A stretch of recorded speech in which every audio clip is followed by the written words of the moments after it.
Wicked Modder here with a quick send-in service proof video for Alex G. Alex, appreciate your patience and that very kind email that you dropped me about being willing to wait on this one. Had some out-of-town trips and stuff going on, so anyway, we got you all sorted out here with your Corona console. It is a 4 GB NAND, and this one was a little bit of a pain point as far as getting the NANDs to read and write. It was a little finicky there. Definitely make sure I would just flash it via software using like Simple NAND Flasher from now on when you're doing any updates to it. We did have to install a postfix adapter, and we did the standard ACE v3. ACE v3 comes preloaded with Corona timing files.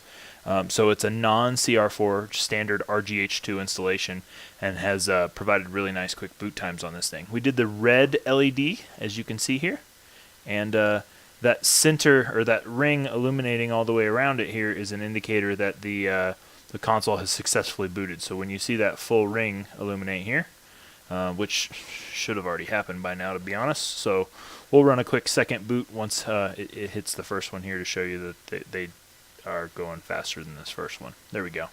So I'm 1 minute and 10. I hit it 10 seconds in. That was probably a 1 minute boot. Not super great, but like I said, we'll do a second one here real quick. Freestyle dash launch XEX menu Aurora dash all pre-installed on the console. By default, it's going to go ahead and boot directly into Freestyle dashboard. So once it boots up here, I will go ahead and kill it, and we'll just do one more second boot here just to demonstrate timing wise. So turn that guy off.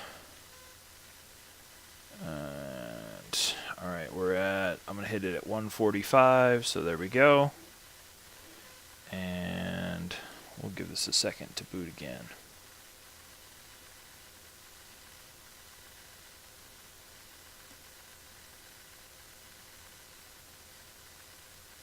There we go, 145 to 158, so 18-second boot that time, or 15, I don't know, whatever. Very quick.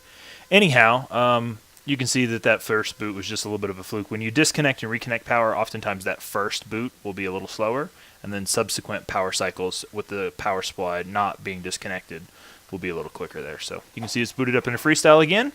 We'll get this thing packed up and headed out your way tomorrow. Thanks.